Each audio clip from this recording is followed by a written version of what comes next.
So, welcome to the FOSDEM 2017 Distributions Dev Room. I am here with Anne Nicola and Samuel Verschild, and they are going to talk to us today about Mageia, successes and lessons learned after 6 years of forking, or 6 years after forking, excuse me. Okay, can you hear me? Pas si loin, pas si près en fait, faut que tu le mettes à cette distance. Can you hear me? It will only No. go to the video. Okay, so I have to speak loud. You have Okay. to speak loudly and speak to the Okay. millions watching from home. Okay. So I'm the girl, yeah. I'm here for the quota. And so we are going to speak about Mageia. Who knows about Mageia here, except the usual suspects? Okay, thank you. So we wanted to propose a talk about what we have done in Mageia and how it goes since we started in 6 years ago, in fact. So, a brief presentation of Mageia for those who don't know about it. So, Mageia is a fork from Mandriva in 2010, when things went bad in Mandriva and we didn't want to lose 10 years of work on code. So as most of the salaries were leaving the companies, we decided then to just to save the code and create this fork. It was a decision in about 5 minutes, and we were a bit mad, but after all, it was a good decision. So what we wanted to preserve is the free software basis and the way how it's easy to use for both contributors and users, because you will see that it's a big goal for us to make it easy for people to contribute to Mageia. Also, we had a big challenge as the distribution was based on a company before, and we have to switch to a community, which is also a big thing to achieve, both legal, financial, organization, and so on. Just to give you an idea about Mageia community, we have about 100 packages accounts. They are not all active a lot, but still they are working on Mageia. We do have 3,000 Mageia accounts. Also, it's not all active, but it shows quite an activity on bug management. And we achieved more than 20,000 bugs just some days ago. We achieved, yeah. Most are fixed. Yeah. Yeah, most are fixed. Are they all fixed? Well. We do have some mailing list also, for example, one dedicated to development with 2,050 people registered, general discussions, and also quite active forums rather for users. And a lot of discussion there, and still some issues to make those people speak together, both on one side developer and on the other side users. Well, what we wanted to do was to especially give back the control to the community, because Mandriva was part of the distribution before, and we had to make an all-community project. We had to set up all the things to make it work. And it took a long time at the beginning. It took about nearly 4 months. 4 months, especially for all the infrastructure tools, because we had no specific idea how to handle it at the beginning. So it must be reliable, maintainable, scalable. And so people started to work on something we didn't have in Mandriva, like config management tools, like Puppet to administrate all the infrastructure, and also find the resources, like the servers, the money for the bandwidth, and so on. So the first version of the distribution was not a big one. It was just to start from Mandriva and then go to Mageia. So the first big work was to bootstrap the distribution.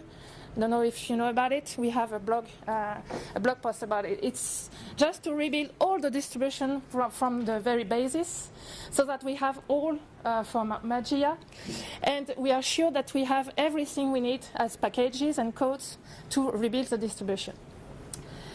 And when we started, we didn't have any goal, just to save the code. That was the only goal we had. And finally, the goal just went after.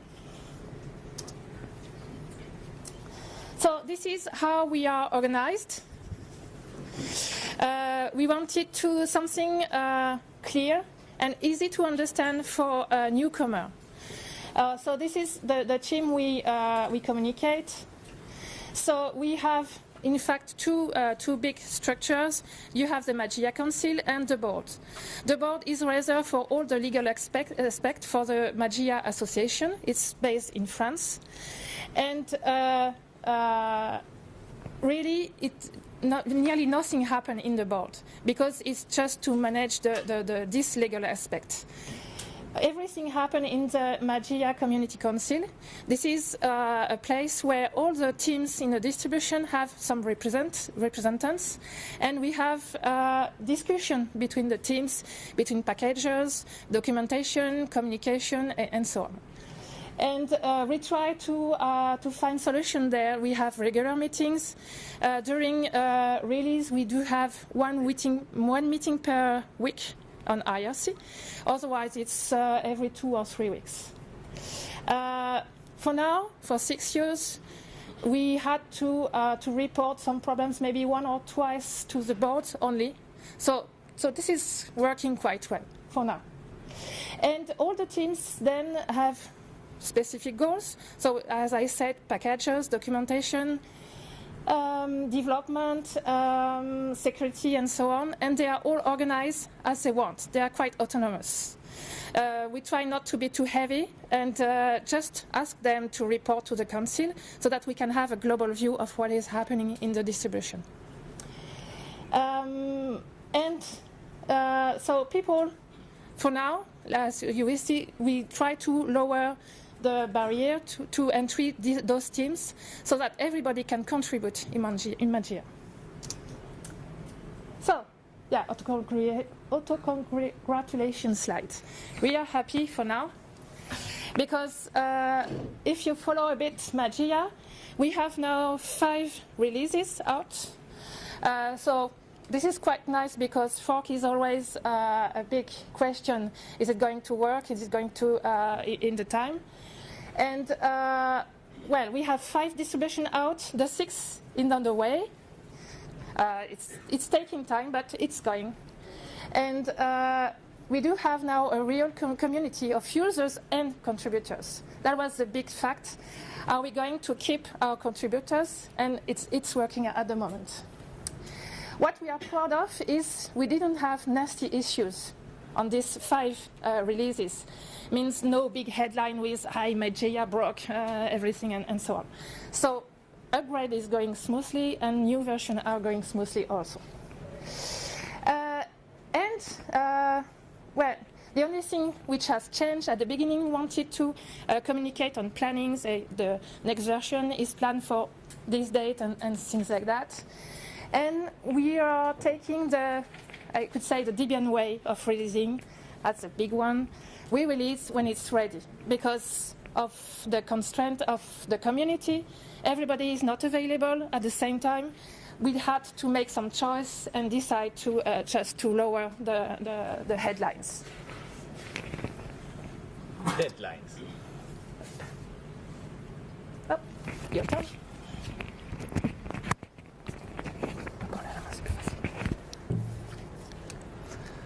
Hi, so she's among us the one who's coming from the company before and now doing it all on her free time. And I started like many contributors as a user who started reporting bugs, and and progressively get into the distribution and contributed. So I'll talk about contribution. So some facts, obvious facts. A healthy community project needs to renew its contributors base, or even, if possible, grow it in order to do better things. So we need to attract potential contributors and, most of all, have them stay. So how it works in Mageia, it's that our team are welcoming. That's not just a word, it's the way it works, maybe in some teams better than in other teams, but globally there's a good relationship between people, be them old contributors or new contributors. And we have a special attention to newcomers because we know it's not easy to go somewhere you don't know people, you don't know how to contribute. We try to make it easy. So in Mageia, it's not just for elite joining the teams. It's for anyone with strong motivation and, of course, being able to work together with teams, with other people. And we have a mentoring program to help them start in good conditions and learn how we work together. The barrier to contributing is usually higher in users' heads than it is in reality, because there's a common belief that you need extraordinary skills to contribute to such a big project. And some users have a habit of thinking that they are outside and that maybe some remaining client mentality that the providers, that's the users, the consumers. So we have to communicate and invite them. So I try to illustrate that with extraordinary schematics. So on the left, that's what's in many users' heads, not every one of them, of course. So you have the contributors, and that's what they will call Mageia, and you have the users, and that's not Mageia. And the contributors that deliver the product, and users that use it and they ask when they have problems or need something. And there's a distance between them. And I think it's a big distance. What it's actually, it's that by definition, Mageia is the community of all users, contributors all together, because just using the product, just using Mageia is already contributing. It's enlarging our user base, and it always brings some kind of benefits to the distribution in the end. Maybe someone will see what you are using and get interested into it. Maybe you will be so angry at a given bug that you will take the steps to report the bug, and so you are already contributing. And the steps to go to a next level of contribution, if you wish, are quite low. Quite easy to small, yes, small. So now I could talk a lot about contribution, but I will focus on a specific part of contribution that is important in any project, but in community distribution, it's a real question. It's about leadership. So we have lots of different projects, lots of different teams in the distribution, lots of people. We need some kind of coordination, so we need some kind of leadership, some people to show the way and to act as catalysts to provoke more guided work. So we have elected team leaders. In some teams, it's not just one, it's several co-leaders who work together, and there are also deputies. And almost I looked at our current teams, and currently almost all of them just started as users and went progressively into teams and became team leaders. And not every team leader dreamt of being a team leader. Sometimes and maybe often it's no one else who wants to have this burden on their shoulder, and someone says, okay, I'll do it. Also, there's another form of leadership that is with less responsibilities, but with great impact if done. It's helping other people to work together towards some goal. And I will take an example. Lots of text. That's if you don't understand, you can't understand me. You have all of it, but I'll try to be clear. So we have this annoying release blocker bug. It's been there for months. It was in Mageia 6, and the process was okay. It had been triaged correctly, assigned to the right person, a group of persons, but nothing happened. So you are annoyed by the bug, and you decide that you will try to have it fixed. You don't know how, you don't know who will manage to fix it, but you try. And first you say, there is this bug. Is someone working on it? Or can someone work on it? You can't give orders. And it doesn't work at first. Probably everyone is too busy or thinks it's someone else's job. Someone else has the skills to do it. So you ask again, still no success. So finally, you try your relations and you ask to someone specifically. You know that might be the right person. And he says, okay, so there's hope. But in some situations, this stops here, actually, and the bug is fixed, and everybody is happy. But in this slide, since I wanted really a lot of text, I'm continuing. So several weeks or months again later, you notice that it's still not solved. So you decide to act again. That's the act of leadership. You decide to act. You're not a team leader. You're just someone who wants things to move forward.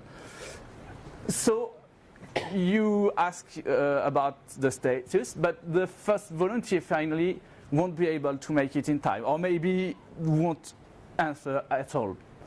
So you're back to square one. No one wants to take responsibility alone for this difficult task, so you try something else. You ask several people who are annoyed by the bug also. Let's fix it together, and you form a commando, and you work off list with them, exchange information about it, and you focus during a small lap of time on this bucket. And finally, it works. Someone gives an element of debugging. Someone else knows something about how systemd works, and will tell you a possible thing to try. And 1 week later, it's fixed. So that's an example that shows that there's a formal contribution that is not easily described in teams or in matter of teams of kind of contribution, but is also really important to make remove the blocking points, and it doesn't require extraordinary skills, just communication and commitment. You have to want it to be fixed. Okay, yeah, that was the longest slide, I know. So now we'll talk about our QA and security teams. So both used to be inside the company before the fork. So we had a concern because we didn't know if we would find volunteers. We could not just take the former contributors and transpose them into the community because there were no former contributors. So we had to build something from scratch. It worked. The QA team who test the updates candidates and also the ISO images before they are released. We were lucky to find a great team leader who shaped the team with great communication. This team now and for years has had weekly meetings on IRC, and it helps them feel like a crew that chat about anything. It's a real team. And although that team leader had to stop recently, the team is strong enough to continue. They have an efficient mentoring program. It's the team where we send new contributors when they don't know what to work on. We tell them, try the QA team. And it can be a step towards packaging or other contribution forms too. So, okay, and they have their own tools so that it's easier to contribute. So it's really effective now. And the security team, it's one person. So that's one extremely dedicated person who watches and creates bug reports for every security issue and tries to get other packages to work on it, but ends up doing most of the work himself. Surprisingly, even this way, we are often as fast as other distros who have more resources, and we have a high confidence in these updates thanks to the QA testing. So it worked so far, but it's not sustainable in the long term. But there's hope a new packager joins the security team. 5 minutes for you. 4 minutes for you. Okay, so what's now? Like, we are not going to switch too hard, but we have many goals still to achieve. And I will talk about it on the tools side. It's not to speak about tools because they are tools, but they can help on achieving these goals. So we try to start very simple, very easy, and give the tools to work to our contributors. But that was 6 years ago now. Wow, long time. We do have now resources. This is reliable, even more than in Mantriva, because when I was working in Mantriva, we did have some more crashes like than in Mageia. And we do have also a small motivated team on the sysadmin tools. And they are very high-level skills, so that's a good thing. But this is far from being perfect. Why? Because we still have some oldish side in our infrastructure, especially, for example, we still have some SVN use. We have packages in SVN and all the code is in Git. So we still have to migrate all the things to Git. This is a big goal to achieve. Also, we do have to adapt the tool we have. The most user-friendly tool we have for now is GitWeb.